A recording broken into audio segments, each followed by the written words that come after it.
Hello दोस्तों, history with Anand sir मेरे इस यूट्यूब चैनल पर आप लोगों का स्वागत है।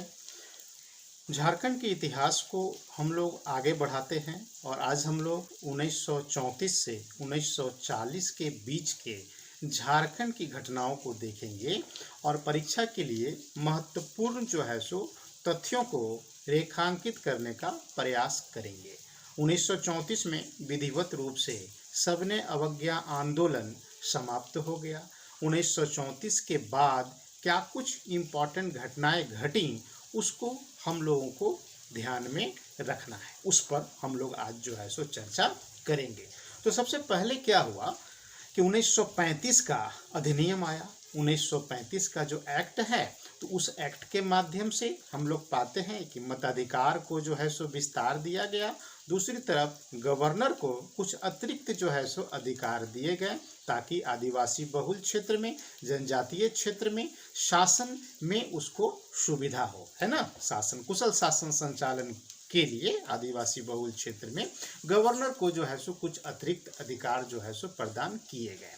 फिर हम लोग पाते हैं 1936 में जो बिहार उड़ीसा जो संयुक्त प्रांत था तो उससे उड़ीसा को जो है सो अलग करके अलग प्रांत जो है सो बना दिया गया और उसमें छोटा नागपुर का भी जो है सो एक क्षेत्र चला गया, मतलब उड़ीसा में जो है सो वो शामिल हो गया। गांगपुर क्षेत्र जो था मुख्य रूप से, तो गांगपुर क्षेत्र जो है सो उड़ीसा में शामिल हो गया। फिर हम लोग 1937 की अगर हम लोग बात करें तो 1935 के अधिनियम के तहत 1937 में जो है सो चुनाव हुए, प्रांतीय जो है सो चुनाव हुआ। इसमें हम लोग पाते हैं क्या कि हमारा जो झारखंड था तो झारखंड में आदिवासियों के लिए जो है सो 6 सीट जो है सो वो रिजर्व था, है ना। 1937 का जो चुनाव हुआ तो 1934 के चुनाव में हम लोग पाते हैं कि झारखंड की जो क्षेत्रीय विधायिका थी तो झारखंड की क्षेत्रीय विधायिका में आदिवासी सुरक्षित सीटों की संख्या जो है वो 6 थी। इसको आप ध्यान में रखिएगा। जब चुनाव हुआ तो इसमें कांग्रेस जो है सो अपने उम्मीदवार खड़ी करती है, छोटा नागपुर उन्नति समाज अपना उम्मीदवार जो है सो देता है और किसान सभा जो है सो अपना उम्मीदवार इसमें देता है। ओवरऑल देखा जाए तो कांग्रेस के उम्मीदवारों की इसमें जो है सो जीत होती है और 3 इम्पॉर्टेंट व्यक्ति का नाम आप ध्यान में रखिएगा जो इस चुनाव में जो है सो जीतते हैं। एक तो इग्नेस बेक का नाम आप ध्यान में रखिएगा। इग्नेस बेक हम लोग पाते हैं क्या कि दिल्ली की संघीय जो है सो विधायिका का सदस्य बनने का इनको मौका मिला, मतलब जब ये इग्नेस बेक जब जीते तो इसको दिल्ली की संघीय जो विधायिका थी उसका इनको जो है सो मेंबर बनाया गया। दूसरे बोनीफेस लकड़ा साहब थे, तो बोनीफेस लकड़ा साहब जो हैं ये बिहार का मतलब पटना का जो प्रांतीय जो विधानसभा का जो गठन हुआ तो उसमें जो है सो ये सदस्य चुने गए। और तीसरे इंपॉर्टेंट व्यक्ति देवेंद्र प्रताप सामंता थे, तो देवेंद्र प्रताप सामंता, इग्नेस बेक और बोनीफेस लकड़ा, ये 3 इंपॉर्टेंट व्यक्ति इस चुनाव में जो है सो जीते थे। ठीक है। फिर हम लोग देखते हैं कि जब बिहार मंत्रिमंडल का जो गठन हुआ तो हम लोग पाते हैं क्या कि 1937 में इंडिपेंडेंट पार्टी के हम लोग देखते हैं कि मोहम्मद यूनुस जो थे तो मोहम्मद यूनुस के जो है सो नेतृत्व में बिहार मंत्रिमंडल का जो है सो गठन हुआ। मतलब मोहम्मद यूनुस जो थे ये बिहार के पहले जो है सो प्रधानमंत्री बने। उस समय में प्रांत के हेड के लिए मुख्यमंत्री शब्द का प्रयोग न करके प्रधानमंत्री शब्द का जो है सो प्रयोग किया जाता था और मोहम्मद यूनुस जो है वो बिहार के पहले प्रधानमंत्री थे। बाद में हम लोग पाते हैं कि श्री कृष्ण सिंह के नेतृत्व में बिहार मंत्रिमंडल का जो है सो गठन हुआ। लेकिन अगर क्वेश्चंस आपसे पूछे कि भाई बिहार के पहले प्रधानमंत्री कौन थे तो आप मोहम्मद यूनुस का जो है सो नाम लीजिएगा। 1937 के चुनाव में ये बिहार के जो है सो प्रधानमंत्री चुने गए। फिर हम लोग पाते हैं क्या कि 1938 में छोटा नागपुर उन्नति समाज की एक महत्वपूर्ण बैठक जो है वो रांची में आयोजित की जाती है ना। अपने इस समाज को छोटा नागपुर उन्नति समाज के क्षेत्रीय आधार को विस्तार देने के उद्देश्य से हम लोग पाते हैं कि 1938 में एक बड़ा सभा जो है सो आयोजित किया जाता है और इसमें हम लोग पाते हैं क्या कि एक तो छोटा नागपुर उन्नति समाज इस बैठक में शामिल होता है, इस सभा में शामिल होता है, जिसका गठन 1915 में हुआ था। फिर हम लोग पाते हैं कि किसान सभा इसमें शामिल होता है, जिसका गठन 1930 में हुआ था। और फिर हम लोग देखते हैं कि छोटा नागपुर कैथोलिक सभा इसमें शामिल होता है, जिसका गठन 1933 में हुआ था। इसके अतिरिक्त मुंडा सभा और हो माल्टो मरांग सभा इसमें जो है सो शामिल होती है। और फिर हम लोग पाते हैं क्या कि इस सभा के पश्चात हम लोग छोटा नागपुर संथाल परगना आदिवासी महासभा को गठित होता हुआ देखते हैं। मतलब छोटा नागपुर उन्नति समाज कई अन्य दूसरे क्षेत्रीय सामाजिक संगठनों को मिला करके अपना क्षेत्रीय आधार जो है सो बड़ा करता है 1938 में। और हम लोग पाते हैं कि अब 1938 में छोटा नागपुर उन्नति समाज का नाम क्या हो जाता है, तो इसका नाम हो जाता है छोटा नागपुर संथाल परगना आदिवासी सभा। और यही 1939 में फिर इसका नाम में जो है सो परिवर्तन किया जाता है, नाम में इसका बदलाव होता है और इसको आदिवासी महासभा के नाम से जाने लगता है। ठीक है।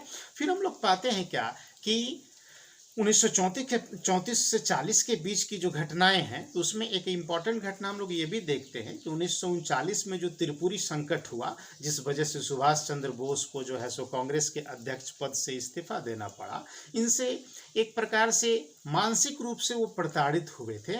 और हम लोग पाते हैं क्या कि त्रिपुरी में रिजाइन देने के पश्चात वो धनबाद आ जाते हैं। और धनबाद में हम लोग पाते हैं कि जामा दोबा नाम के स्थान पर जो है सो ये करीब करीब जो है सो 1 महीना बिताते हैं, है ना। आगे की रणनीति क्या करना है, कैसे करना है, एक प्रकार से सुभाष चंद्र बोस के द्वारा जो है सो झारखंड की जमीन पर ही जो है सो बनाई गई थी, है ना, त्रिपुरी संकट के पश्चात 1939 में। ठीक है। फिर 1939 में एक और घटना घटती है जो इम्पोर्टेंट घटना है। अभी हमने चर्चा किया कि जब उड़ीसा को अलग प्रांत बना दिया गया था तो छोटा नागपुर का भी एक क्षेत्र, खास करके गांगपुर क्षेत्र जो था, वो उड़ीसा में जो है सो मिला दिया गया था। तो जो पहले जब ये छोटा नागपुर में शामिल था तो अलग प्रकार का लगान पॉलिसी इनको फॉलो करना पड़ता था किसानों को, है ना, अलग प्रकार से जो है सो लगान इनको देना पड़ता था। लेकिन जब ये उड़ीसा में ये क्षेत्र जब मिला दिया गया तो एक अलग प्रकार का लगान का जो है सो दबाव इन पर बनाया गया, एक अलग प्रकार का जो है सो राजस्व नीति इन पर जो है सो लागू करने का प्रयास किया, जिसका विरोध हुआ।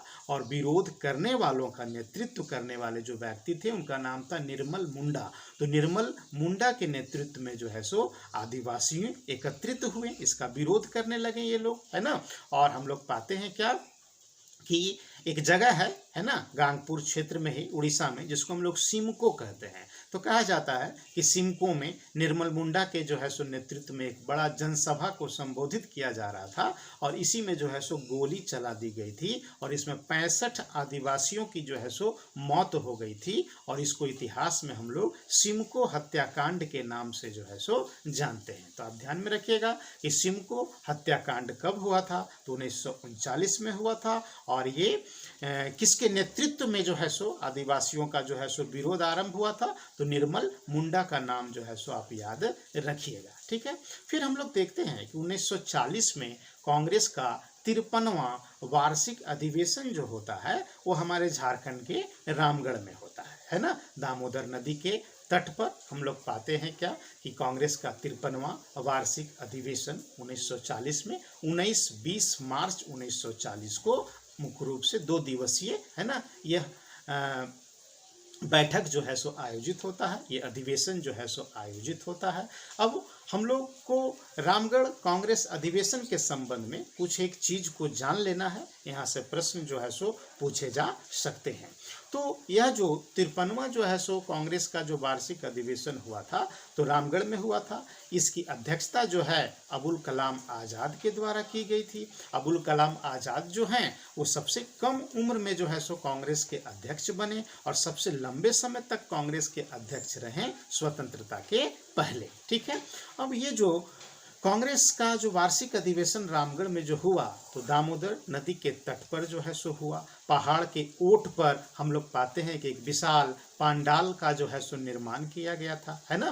पहले यह कहा गया कुछ लोगों के द्वारा कि यह अधिवेशन रांची में आयोजित किया जाए, लेकिन महात्मा गांधी और जवाहरलाल नेहरू का ऐसा मन था कि नहीं, प्रकृति की गोद में जो है सो कांग्रेस का वार्षिक अधिवेशन होगा। और रामगढ़ में हम लोग पाते हैं क्या कि चूंकि रामगढ़ तो एक अलग पहाड़ी इलाका है, सौंदर्य से जो है सो भरा हुआ है, घाटी का ये इलाका है, तो उल्लेख मिलता है कि बाद में, है ना, रामगढ़ को जो है सो सेलेक्ट किया गया, रांची को कैंसिल कर दिया गया और रामगढ़ में ये 53वां जो है सो वार्षिक अधिवेशन होता है 19-20 मार्च 1920 को। अब यह जो अधिवेशन होता है तो इसकी अध्यक्षता अबुल कलाम आज़ाद के द्वारा किया गया था और इसमें बड़ी संख्या में जो है सो ताना भगत भी शामिल हुए थे। कहा जाता है कि पलामू से सैकड़ों की संख्या में ताना भगत पैदल चल करके जो है सो रामगढ़ पहुँचे थे। कुछ प्रमुख ताना भगत का नाम काफ़ी इम्पॉर्टेंट है जो आपको ध्यान में रखना है, जिनकी भूमिका थी इस अधिवेशन को जो है सो सफल बनाने में। और इन ताना भक्तों के द्वारा 400 रुपये की एक थैली भी महात्मा गांधी को जो है सो भेंट की गई थी, ताकि स्वतंत्रता आंदोलन में जो है सो इस राशि को खर्च किया जा सके। तो कुछ प्रमुख ताना भगत जो इसमें शामिल थे उनका नाम ध्यान में रखिएगा। एक थे लाला भगत, दूसरे थे सोमा भगत, तीसरे थे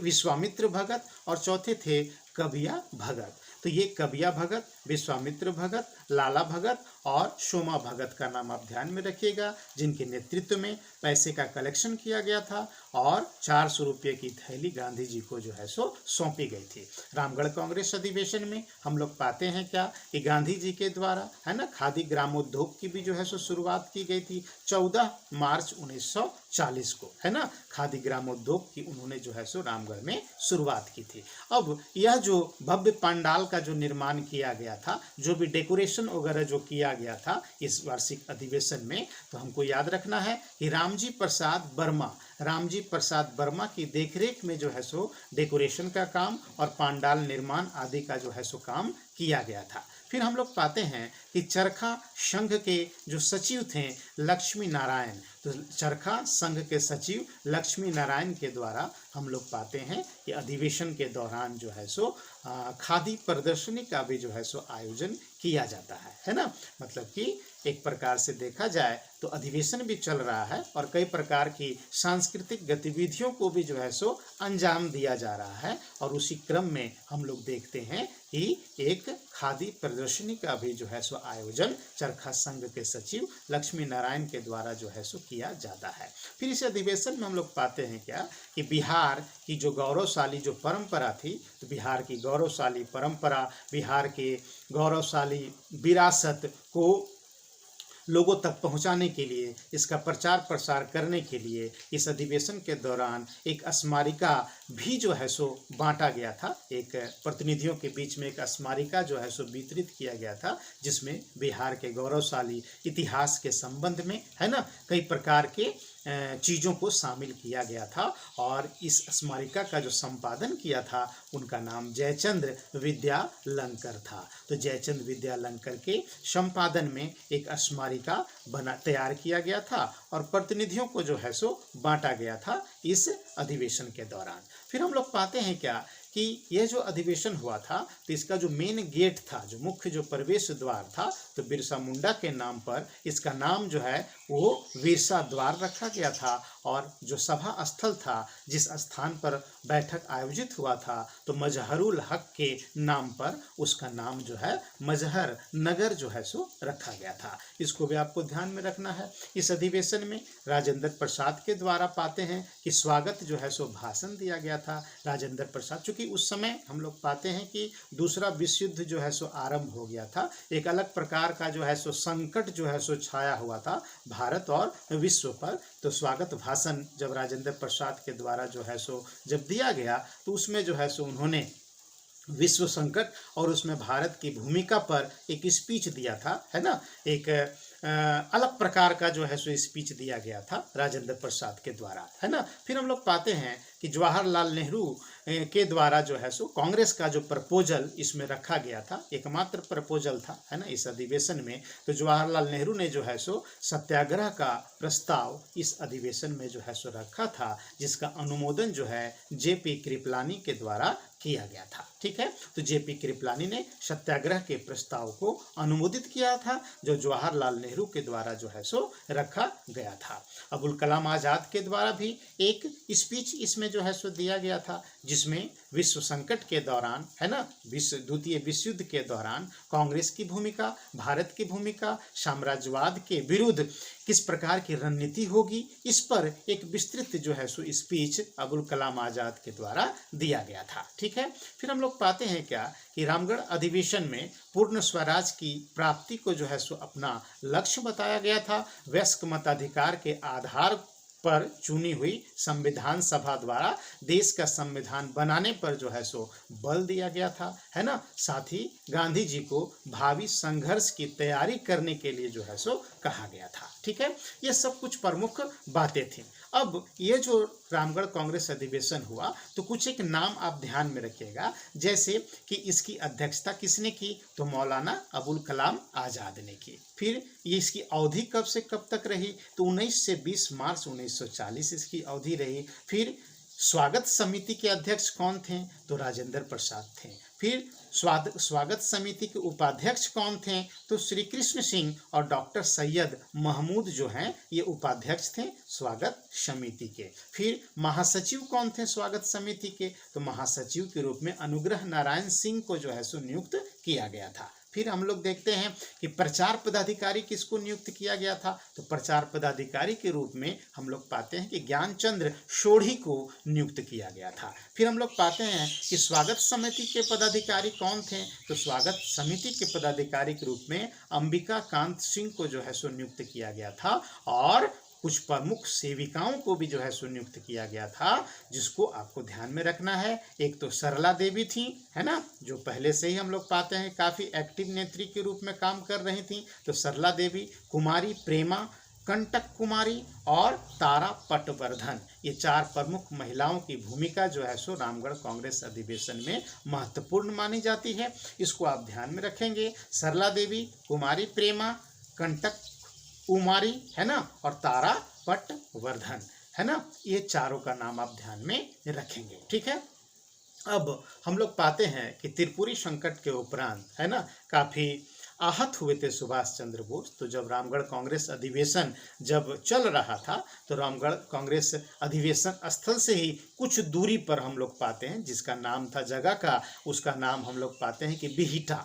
तो बिहिटा में हम लोग पाते हैं कि सुभाष चंद्र बोस के नेतृत्व में एक और जो है सो अधिवेशन जो है सो आयोजित किया गया, जिसको अखिल भारतीय समझौता विरोधी सम्मेलन जो है सो कहा गया, है ना। क्योंकि सुभाष चंद्र बोस, सहजानंद सरस्वती, एम.एन. राय जैसे लोगों को ऐसा लगता था कि द्वितीय विश्व युद्ध के दौरान कांग्रेस जो है वो ब्रिटिश साम्राज्यवाद के साथ समझौता कर रही है ना। तो एक प्रकार से समझौता विरोधी सम्मेलन जो है सो आयोजित किया जाता है, और इसमें हम लोग पाते हैं क्या कि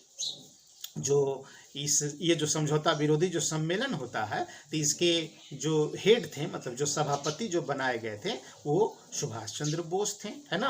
और मुख्य जो इसमें प्रपोजल जो रखा गया था, मुख्य प्रस्ताव जो रखा गया था, ये सहजानंद सरस्वती के द्वारा जो है सो रखा गया था, है ना। और इस प्रस्ताव का अनुमोदन जो है वो सरदार शार्दुल सिंह कविश्वर के द्वारा किया गया था, है ना। सरदार शार्दुल सिंह कविश्वर के द्वारा जो है सो अनुमोदित किया गया उस प्रस्ताव को, जो कि सहजानंद सरस्वती के द्वारा जो है सो प्रस्तुत किया गया था। फिर इसी अवसर पर हम लोग पाते हैं कि फॉरवर्ड ब्लॉक का भी विधिवत रूप से जो है सो गठन किया जाता है, और एम.एन. राय के द्वारा जो है सो रेडिकल डेमोक्रेटिक पार्टी की भी जो है सो स्थापना की जाती है ना। मतलब कि रामगढ़ कांग्रेस अधिवेशन के ही समानांतर हम लोग पाते हैं कि सुभाष चंद्र बोस के नेतृत्व में एक समझौता विरोधी सम्मेलन भी आयोजित किया जाता है, और इसमें भी कई प्रकार के प्रपोजल जो है वो पारित किए जाते हैं। फॉरवर्ड ब्लॉक का विधिवत रूप से गठन होता है। फिर एम.एन. राय के द्वारा हम लोग पाते हैं कि रेडिकल डेमोक्रेटिक पार्टी का भी जो है सो गठन किया जाता है। तो इतनी बातें आपको मुख्य रूप से जो है सो 1934 से 40 के बीच का जो झारखंड का इतिहास था तो उसमें आपको ध्यान में रखना है। नेक्स्ट वीडियो में हम लोग 1940 से 47 तक की जो है सो अवधि पर चर्चा करेंगे और देखेंगे कि कौन कौन से ऐसे तथ्य हैं जो परीक्षा की दृष्टि से महत्वपूर्ण है। धन्यवाद।